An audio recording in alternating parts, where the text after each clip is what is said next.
Morning, everybody. I am excited that I got my first hangover in Vegas. Very excited. I can't wait to see what the next 3 days has in store for us. I've got a great panel, as was mentioned. This is like the Fab Five of brand marketers. We're excited to talk about big moments today. So if Erin Anderson, Campus Worldwide,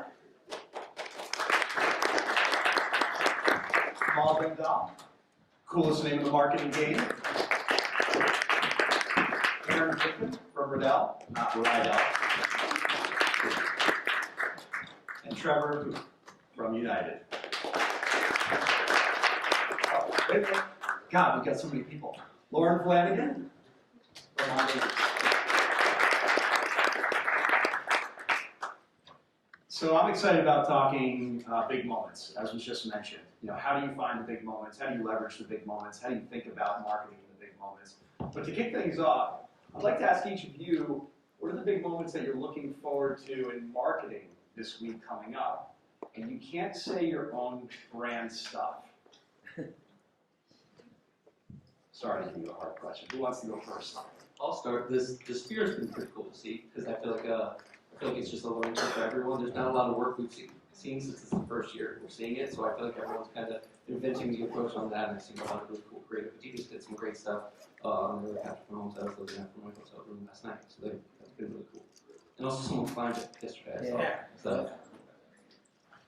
Yeah, that was cool to see. Probably the world's largest helmets on the Sphere, which we maybe provided the CAD for, but I think because I attend the game, being able to check out all the commercials before and after, I think that's really, really fun. I'll build. I'm really looking forward to seeing how women are elevating the intersection of fashion and sports. That's actually Love that. That's such a hard answer to follow. But I love that. It's something really fresh and good thinking. But I think like anyone, I'm just really excited to see what creative is put out there, and also just on a personal note, I'm excited to see Usher for halftime. That should be a pretty good moment as well. Yeah, I think for myself, it's going to be. I always like when there's a bunch of new advertisers in, just because they're kind of breaking into new territory, and some of them are going to be sort of following in nicely fresh tracks that have been laid out by brands before them. But it's always exciting to just see ones that are just like, we're going completely off the grid with something different. I think there's the spectacular crashes are almost as compelling as the huge successes along the way. So it's great. It's so true. It's like this incubator to try things that every other brand gets to see and sort of see, will it work, won't it work, will it be something sustainable, or will it be an epic failure? But we know there's always going to be a set of those that are going to try and strive to do that. I'd love to talk to you, Kamal, a little bit about how you guys think about big moments, because I think of all the brands at the Super Bowl, what Invisalign is doing around NFL honors, around the activations of the Super Bowl is pretty cool. Can you talk a little bit about how you guys think about big moments and how you think about doing that within the NFL? So we always think about, where is culture happening, right?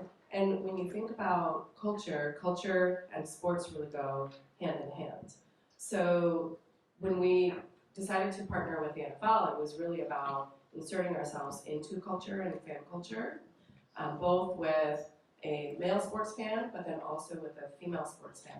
So our choice to activate here is really to bring it full circle. So we're over at SBX at the experience, and the way that we evaluated, do we actually activate there, is our fans, our audiences that we're looking to connect in with are there. Whether it's parents there with kids, whether it's adults there for themselves, no matter any way you slice it, where our fans are, we try to be.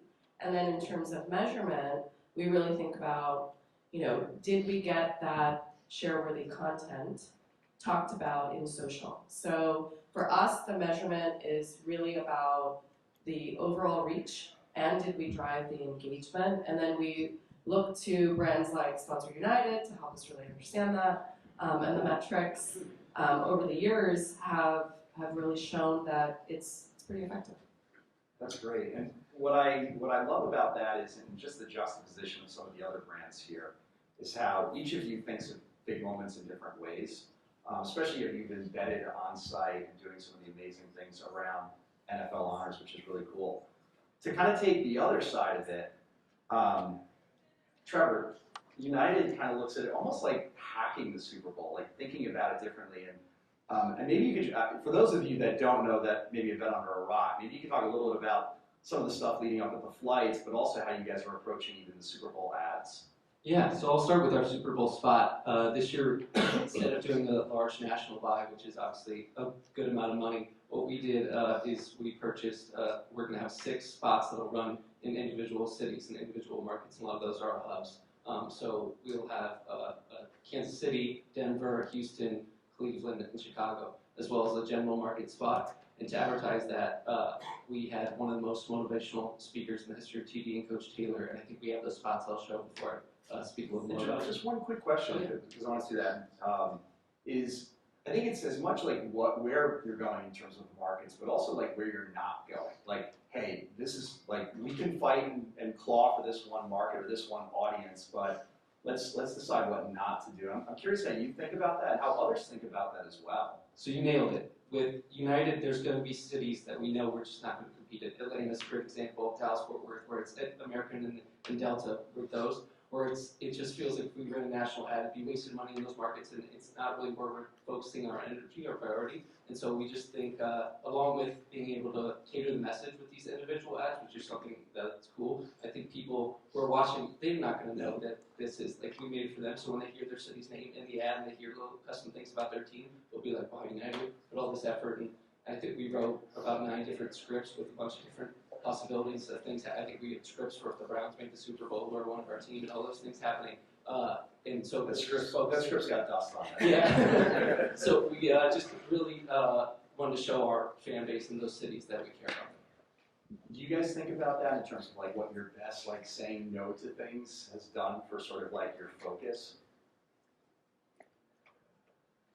Saying no to different Like opportunities, markets, things where you're like, look, we could be there, but like let's concentrate here. Like great example in Invisalign, like you guys really own sort of the involvement with NFL honors. There's a plethora of things you could do within the ecosystem of the NFL or just in sports in general.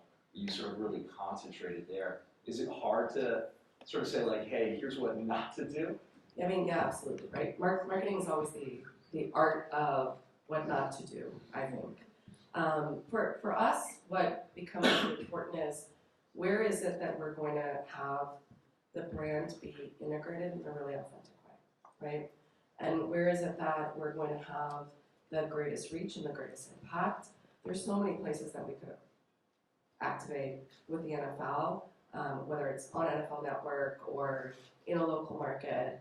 But we try to go where we'll have the biggest impact, and NFL Honors is a great way to do that, especially because we've got more than 400 players who are in Invisalign, who have chosen Invisalign actively right now. And so it's a great way to tell a really authentic and real story in a mass way. That's great. So let's cue it up and see the I ad. think we're going to have our general spot first, then you'll see the one that'll run just in Chicago.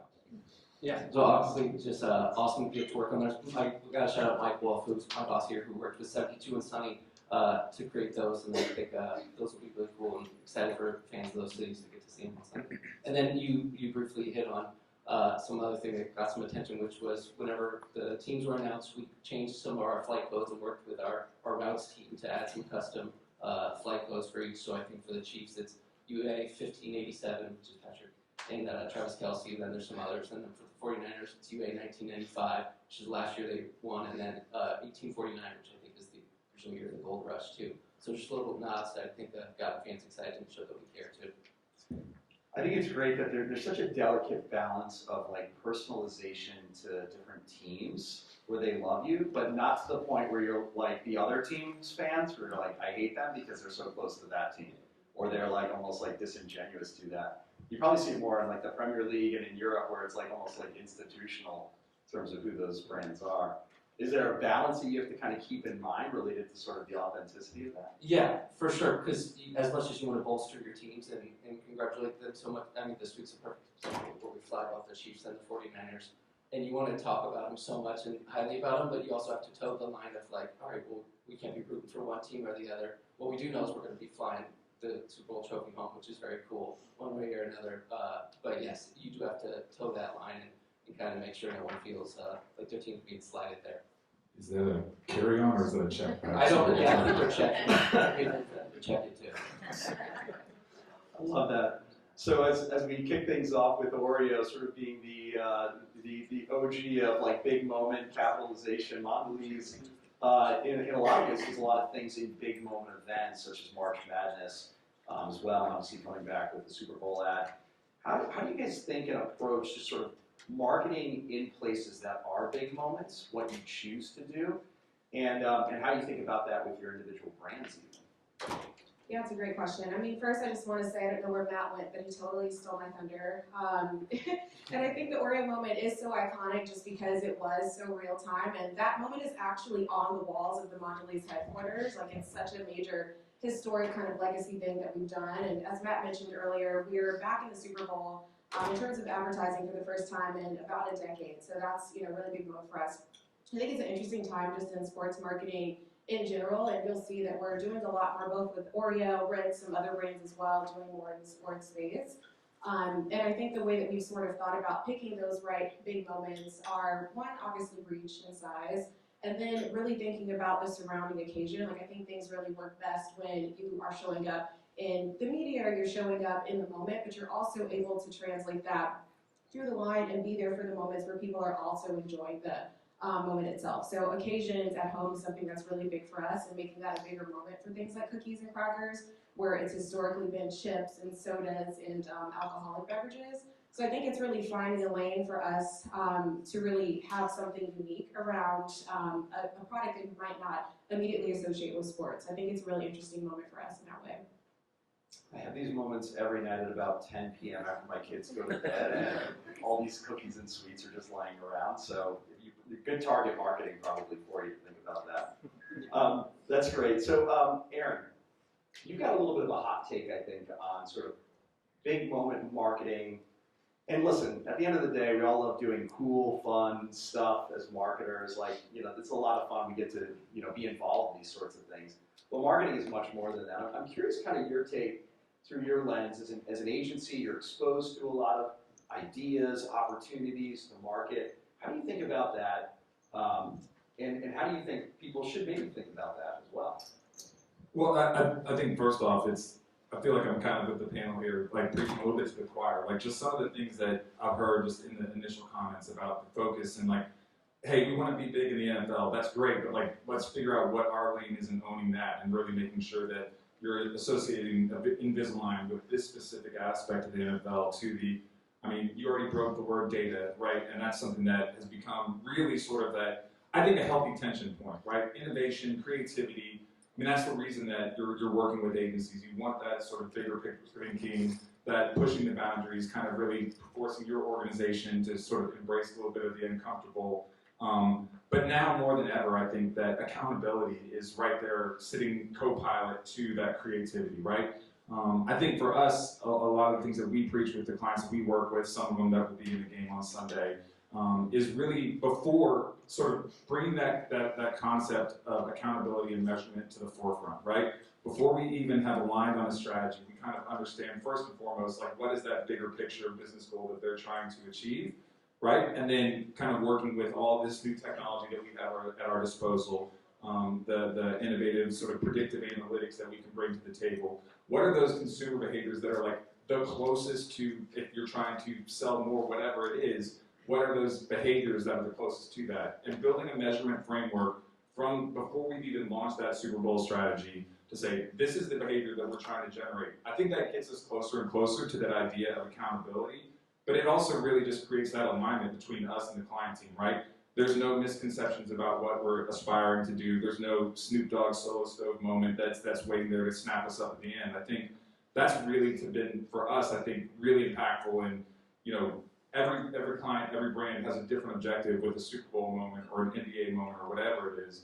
And it's really just, you know, really giving that data and measurement and accountability equal footing with that creativity and innovation that we're all trying to achieve. It's really growth and brand sustainability at the end of the day, being there in the long run. And I think one of the probably more entertaining things to do is to look back at Super Bowl commercials from 10, 20 years ago. And like, oh, remember that brand? That's so cute. Oh, the little baby thing. Whatever happened to that company? We have on stage, though, number one, shout out to the one that's branding themselves right now. You got about 96 impressions, which is good. I think it's a high value impression, so shout out for that. But I think when we think about brands, one of the most long-standing generational brands within the NFL, really, or just within football and sports in general, is Riddell. And to be sustainable for that period of time takes real discipline in terms of what you do, what you approach, especially because this is a brand that literally protects lives at the end of the day. How do you guys think about balancing that, but also recognizing that the world is changing, innovation happens, and you have to continue to evolve the brand? Yeah, I think it's a balance, it's a dialogue that we have often about how much do we lean into our history, which is like 95 years, as well as present ourselves as innovative and on the cutting edge, because we are both. And so I think in the spirit of this discussion, we've talked a lot about, picking and choosing the things that you do. And for us, it's important to strike the balance between kind of our institutional go-to-market strategy as well as our consumer-facing brand programming, because more and more we're talking to people and constituents beyond a football coach or a decision maker like an equipment manager. We're talking now to parents or athletes themselves, and to for the brand that's been a big juxtaposition in the last 10 or so years. Just thinking about us being at the Super Bowl, actually, right? We've always been on the Super Bowl field.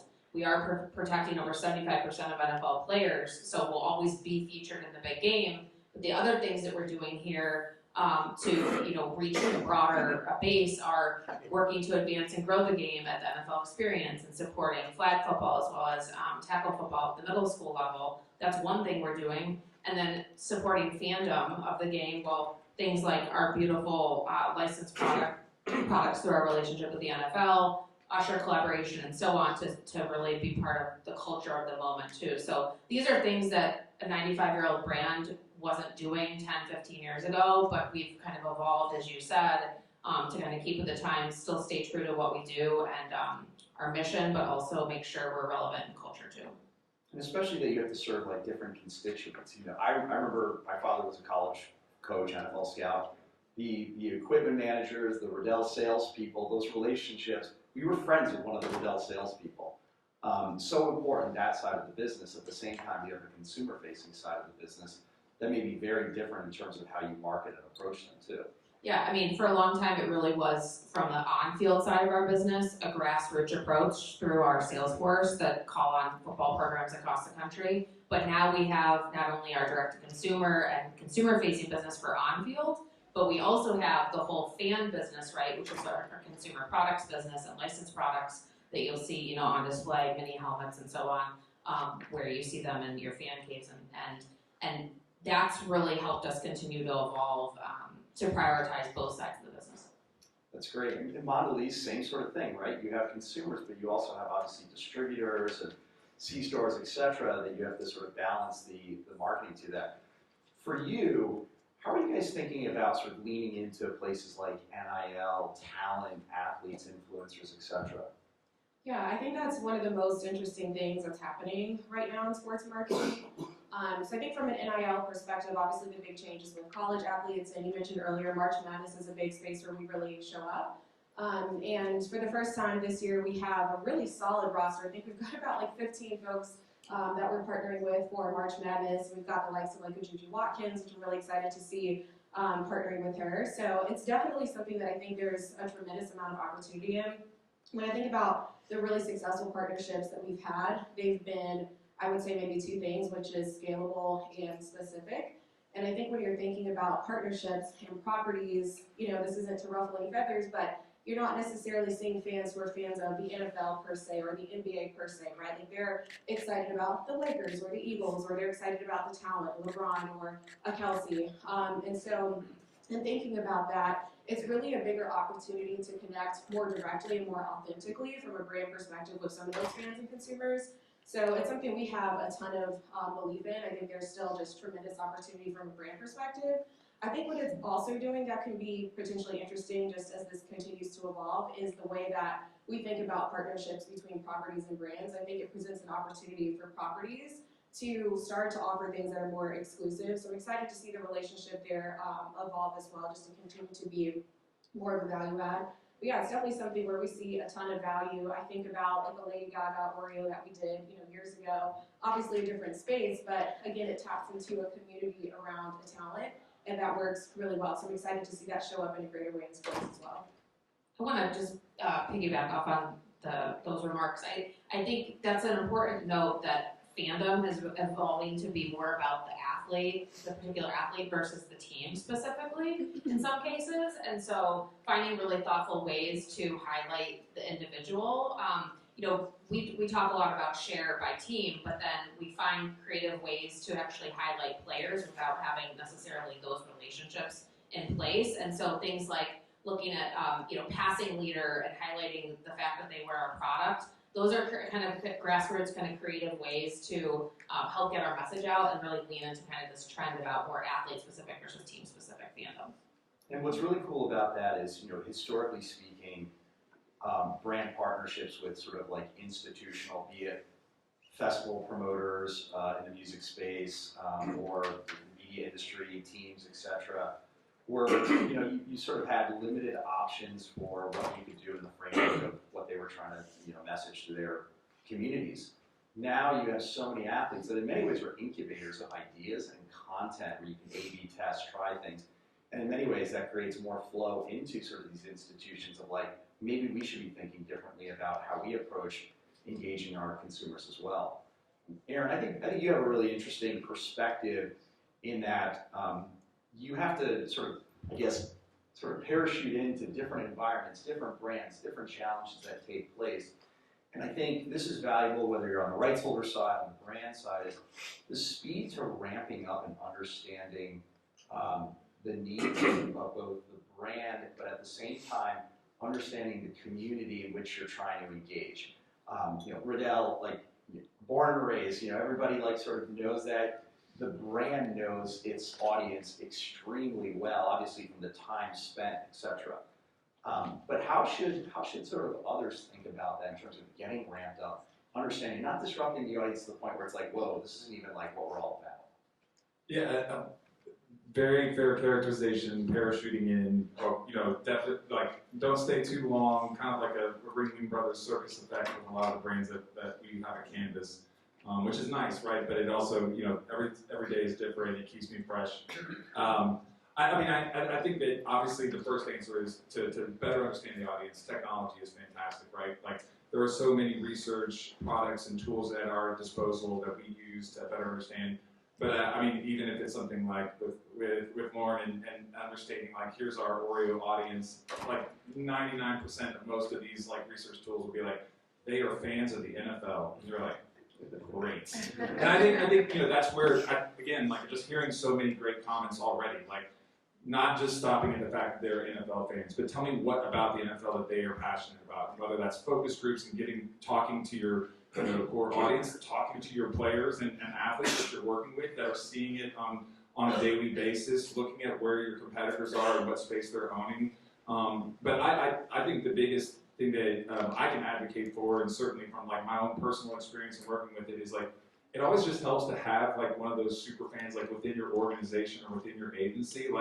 They are the ultimate litmus test. They will, if they're a confident, empowered person, they will call your bullshit out and be like, this is not it for. And especially in some of those sports, I think NFL is one of those universal sports. But you start getting into those tribal sports, those not niche anymore. They're all getting mainstream. But having that. The last thing you want to do is come in and act like you don't know the space that you're operating in. So when you really get into those die-hard passionate sports, the F1s, the tennis, the golf of the world, I think it's just great to have sort of a sleeper cell inside your organization that's equally passionate, that can be that cheat sheet to better success for what you're trying to accomplish. And I think that's important when challenging, in a good way, challenging your partners, your rights holder partners, whatever it is. They're going to know their audience intimately, even from a data perspective, just who's buying tickets, who's purchasing merchandise, especially when it comes to the NFL, because it's such a mass, everybody loves the NFL. but there's so many sub-segments of audiences that, my mom and I like the Chiefs, maybe, for very different reasons. The fanatics, the business communities, these sorts of things. So these subcultures within these environments are so important to understand the nuance of how you think about speaking and marketing to them. United, obviously we saw in the commercial, you guys are doing that in many ways in terms of how you speak to different audiences. A Bears fan, listen, living in Boston and growing up in the New York area and living in Philly, like very different audiences in many ways, or in Miami when I was with the Dolphins. How do you guys think about that in terms of authenticity, understanding the audiences? My Instagram feed is filled with like Travis Kelce walking off of a plane in some very cool outfits that I can never pull off. And you guys have leveraged those moments, but you guys are kind of taking it 360. You're doing things in charitable environments. You're obviously literally flying the team. How do you guys sort of think about integrating into a partnership? Yeah, and you're so right with like sports fans, people can smell like BS from a mile away. To where if you're just sending like generic message, you're gonna be like who wrote this and stuff. I think what we're lucky to have is just some huge sports fans. Maggie Schmierin, who's our chief advertising officer, just ginormous sports fans. And Mike Wolf and Dylan here with me are just huge sports fans as well. And so when we're working on that creative, it's just really easy to kind of go back and forth. When we're writing these Super Bowl spots, I was able to chime in on the Chiefs one as a huge fan, Mike's a Bears fan, so writing those helps. You mentioned those charter flights. Our sponsorship team does a great job in getting those partnerships, but I think what could happen is as soon as you get those, we could be like, all right, the teams post about our flights, and we slap our logo on it, and that's kind of it. And that's not what we want, because then what can happen is when we do something like this, where it's a Super Bowl spot, or when we fly the teams to the Super Bowl, they're like, all right, here comes the bandwagon, like United now commenting. And so what was established early on, and what Maggie was awesome in letting me do, is she's like, hey, I'm going to let you on social go comment like what you want.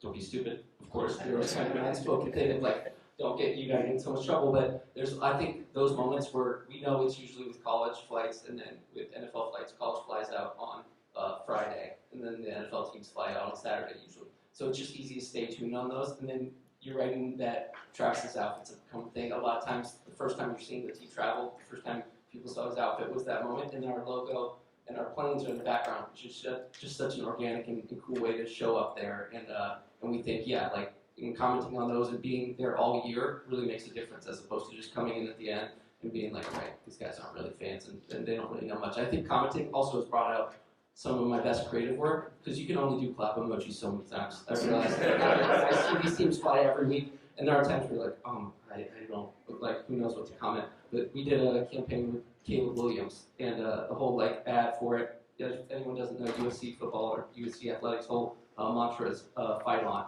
And there was one weekend where I was like, I'm out of stuff to post, and I was like, oh, you know, it'd be funny just to make it flight on. That became our creative and our billboard for everything. So I think some of those moments are inspiring our creative and bringing the best out of us too. So if we have time, we're going to do a breakout session of emoji diversification and social content that you're going to lead. Well, we can just talk about USC. We can keep this going. I love this. Juju, Caleb, let's keep going. Oh man, I'm a Notre Dame fan, please. I got a lot of things to cry about myself. What I love also is that you've taken a moment, and that is generally not seen like people walking off of a plane. And you've actually created it as sort of a mini big moment in many ways. It's a fashion show. It's kind of what it's like turned into. Absolutely. Kamal, like, a great example kind of related to that is that, look, your tie into NFL honors is that's very broad. A lot of people tune in to those things for very different reasons, different fan bases. Can you talk a little bit about how you guys are leveraging NFL honors with content that's reaching specific types of audiences? Yeah, absolutely. So one of the things that we're doing with honors is, like you said, not everybody gets to see or be at honors. So we're really trying to ensure that we're able to give fans, both NFL fans, our community, that inside look in terms of what actually happens at honors, see their favorite players, their favorite athletes. This year we're actually getting Overtime Meg to be our co-host on the red carpet with Mark Ingram, and she's going to provide an exclusive behind-the-scenes look. So that's another opportunity, a way that we're giving fans an opportunity to see things that happens that they wouldn't see on the big screen. So we're excited about that. But I think the key thing for us is always the authenticity, and this whole conversation around fandom I think is really interesting, particularly when it relates to brands. And so when we think about who we're going to have as a co-host or a host at NFL Honors on the red carpet, we always think about who's a fan of Invisalign. And in this instance, Meg already had Invisalign. She didn't get Invisalign through our collaboration, so she was a big fan already, and so that authenticity comes through in how she speaks about the brand. So it's just a great way for us to be integrated into the moment while also giving fans a peek at some of the great content that happens backstage that they otherwise wouldn't be able to see. It's so true around, like, do the work to really understand if this is the right person for your brand at the end of the day versus sort of just trading off for their exposure. Is there a real natural fit there to be able to tell the story? I love these because it keeps me younger. I have to Google, like, you're telling me about Overtime Meg. I'm like, oh God, I don't know who Overtime Meg is. Who knows who Overtime Meg is? Yes. Who's excited to see Overtime Meg in some fun outfits today? Yeah. Check her out. She's great. And it's a great way for us to connect in with Gen Z, and I think that's another important part of our conversation, right? We're a brand that has had a legacy of being for adults. Over the last few years, we've really been working hard to be a brand for Gen Z by Gen Z. And so as we think about the NFL partnership, one of the things that we've really been challenging ourselves with is how do we take this partnership and extend it to Gen Z so that we're reaching new audiences that we otherwise wouldn't be able to reach. And so Overtime Meg, I mean, she's great, right? She's got almost 3 million people on TikTok that follow her. Her star is only going to continue to rise, and we're excited to help support her. I love that. And, you know, the younger audiences, they change over time. I think of Riddell. I wore a Riddell helmet. I think the first time we talked, I literally had my helmet there. I was like, my coach helmet. And I grew up, as many of us did, like, knowing the brand because we wore it, we were around it. My life was very different than my kids' lives are in terms of what they consume. How do you think about sort of reaching these younger audiences? Because I think there's some really interesting ways that they're finding out about your brand. They're very different than my generation. Yeah, I mean, short of the logo on the helmet, I don't know that football athletes would have necessarily known the model of the helmet or the face mask style, and that just has really changed over the last 10, 20 years with a greater emphasis on both head protection, but also I think with the fashion of football too.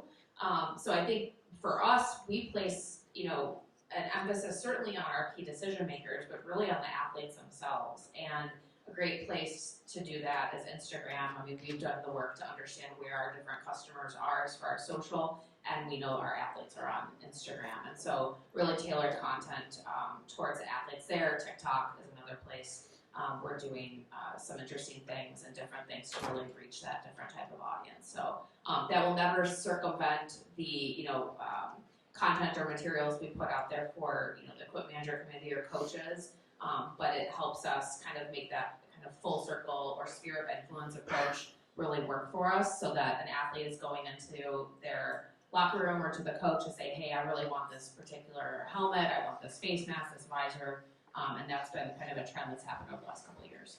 When we talked about earlier too, you guys have a whole generation of fans, me included, who found out about you guys from when I played Madden. You create a player and you're like, what helmet do I want? Do I want like Riddell Speed Flex? And then you choose like that. And it's like you don't even realize you're learning and really being marketed to. And who knows if that was the intention, but definitely a huge like generation that finds out about you guys from that. Yeah, we're really intentional to make sure that the latest gear is in the Madden game, and they're awesome to reach out to us too to see if we have anything new or different. So that's another great way to reach the gamer community, whether you're an athlete playing or just a fan of the game. Fantastic cups too. The helmet's getting on the low, but fantastic cups. And by the way, like, first of all, these coaches are getting very young. All of a sudden, I'm feeling very old when I see NFL coaches that are getting younger than me.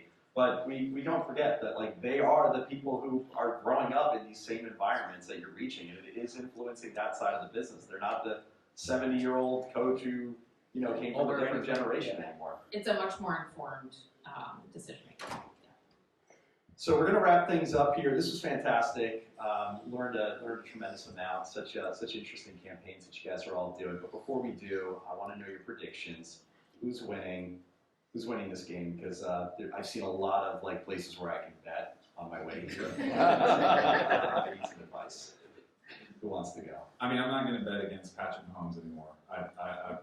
I'm witnessed. I mean, I don't have to be. I'm a Texans fan for whatever that's worth at this point. I know. I'm really empathetic. I'm not surprised you pick Houston as one of your target markets. Like they'll be disappointed. So yeah, I think Patrick Mahomes is pretty much a safe bet at this point. I'm going to go in the opposite direction, and I'm going to root for Purdy. He's got such a great story. What a great guy. I think he's really going to show us all what he's got. So if anyone knows anything about me, I'm from Detroit, so the Lions should have been here. So I really hope Usher wins. I'm a diehard Chiefs fan, so I'm going to say Chiefs 26 for the next one. I'm gonna make the Swifties happy and say the Chiefs. I am going. I like your bet there, or your vote on the 49ers. They haven't won. I'm always the person who like feels bad for the people like Mahomes got the Super Bowl. Like, let this young upstart get the Super Bowl figured out. Fantastic. Well, thank you everybody for joining us today.